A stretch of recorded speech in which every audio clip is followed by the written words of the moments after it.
How will increasing aerobic training affect my strength levels? What's up, everyone? Coach Tony from Bomvec Strength. And if you want to add aerobic training to your strength training regimen, by all means do so. Just know that you're going to have to do it strategically and that you may have to accept some sort of change to your strength training program in order to keep everything in balance, because you can't just add more activity all the time and expect to have the same outcomes across the board. If you think of your body's ability to recover and handle physical stress as a bucket, and each time that you train, you add water to that bucket. So you lift, you add water to the bucket. You go for a run, you add water to the bucket. And your ability to recover takes water out of the bucket. So each time you get a good night's sleep, you take some water out of the bucket. Each time you eat enough food, take some water out of the bucket. And if you keep your routine exactly the same, and you just add aerobic training on top of it, then it's likely that your bucket is going to overflow. So something's got to give. Either your recovery has to get way better, so you've got to sleep more, eat more, handle your stress levels, or your activity level needs to go down. So something about your strength training needs to back off a little bit to make up for the extra activity. Now, what are some good reasons why you might want to add aerobic training? First of all, is that you like it.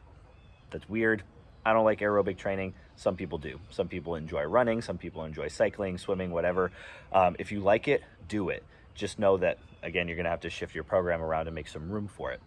Another great reason would be to improve your recovery. Like we were just talking about, you've got that bucket and you've got certain things that can take water out of the bucket so you can recover better. Having a really well-developed aerobic system, so having a heart that moves and pumps blood really effectively, having lungs that take in oxygen really effectively, those two things are going to make a huge difference in your recovery, because all recovery is aerobic.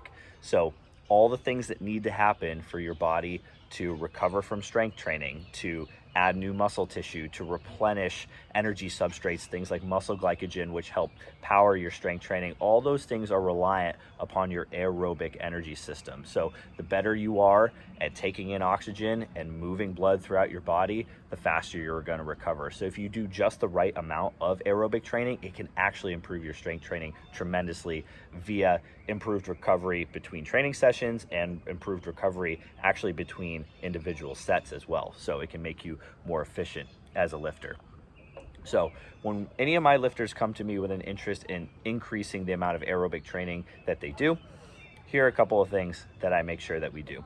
First of all, choose a modality that they enjoy. So if you like running, by all means go running, but a lot of times running is not a lifter's favorite. So we have to choose other things that get the job done. You need to choose something that's cyclical in nature, so something that you can continue to do over and over and over for an extended period of time without kind of reaching like a intensity level that makes it no longer aerobic. Basically, any sort of cardio, so to speak, that is hard is probably not aerobic, because it needs to be relatively easy to actually be training your aerobic system. So things like doing like sprints on the bike, things like doing really fast sled pushes without a lot of recovery in between, things like lifting weights faster. Unfortunately, none of those things are actually training your aerobic system. They're all just kind of like pulling from the same energy system bucket as lifting does. So if you want to add aerobic training, make sure you're doing something like jogging, walking, biking. The elliptical would work just fine. Something like very, very light continuous sled drags where there's not a lot of like changing directions, because each time you change directions, it's going to kind of stop that cyclical nature. It's got to be something that you can do for an extended period of time, 15, 20, 30, 40 minutes, 60 minutes, without having to stop. If you have to stop, then it's probably not aerobic. That's a pretty good rule to follow.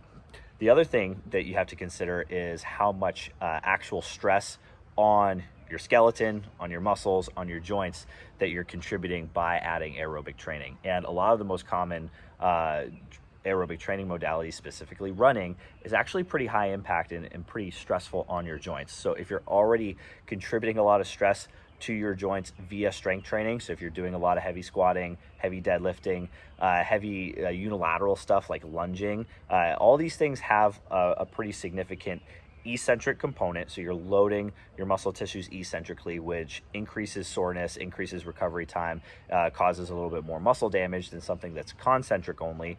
Something like pushing a sled is concentric only because you're not actually like lengthening the tissues under load. But if you were to just run a bunch of miles every week on top of all that heavy lower body training, it may be a little bit too much for your joints to recover from, and you may run into some issues with being able to recover from that. So I definitely like my lifters to do something as low impact as possible. The bike is my go-to choice 9 times out of 10, and it can be a fan bike like an assault bike or an echo bike. It can be a spin bike. It can literally be a recumbent bike. It doesn't matter, as long as you're just getting that cyclical nature and you're not pounding the pavement with your joints over and over and over. So if all else fails, go with the bike, because that's going to be pretty low impact. All right.